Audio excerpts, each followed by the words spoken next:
It was funny because my kids thought the only thing that I did was a duet with Justin Bieber, the Hannah Montana movie, and the Cars movie at that point. Hey everybody, this is Gary LaVox of Rascal Flatts, and this is the hit story of our song, Life's a Highway. It's either, listen, my kids love y'all, or listen, I hate y'all. I hate y'all. My kids, we watch this thing.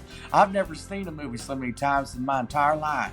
You know, we were working, we were touring, and John Lasseter, the head of Pixar at the time, because, you know, we were on Lyric Street Records at that point, which was a Disney label.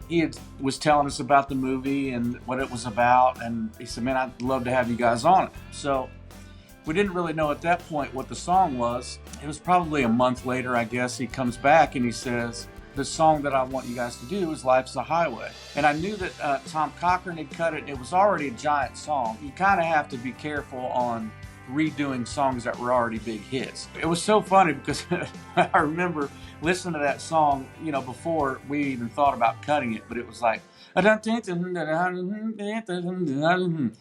no idea what the lyrics were. You just go like, it's a life is a highway, I would ride it. You just couldn't wait to get to the chorus. You know, we took it and kind of made it our own, and we just jumped in there and just, you know, just tried to put we call it flatterizing, so we try to put a little flats twist to it. First of all, you know, our harmonies, you know, were something that are standout and something that we love and something that people really recognize Rascal Flatts for. And melodically, we do some things differently, and you know, sometimes we'll stack vocals, sometimes we'll counter stack them, sometimes we'll double them and triple them. So that is the key to flatterizing.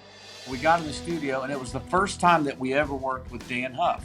And Dan Huff produced it, and he had this amazing idea crafted for the song. It's really a big chorus, guitar-driven song. Dan Huff with the guitar tones that he dialed up, and even the way that Jay plays bass on it and the way Jodan plays guitar, it all encompasses the sound of Rascal Flatts. And you left going, woo! I don't know what that is, but yeah, I think that's it. That was our first attempt with Dan in the studio, and I mean, I think it was just put together, it was perfection, the way that everything just lined up.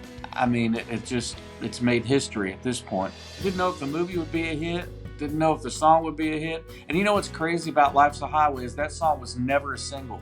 I think, you know, with the visual part of the movie, and I think how familiar people were, they might not have known the whole song, but they knew what that chorus was. And it really just took on a life of its own. That intro, that when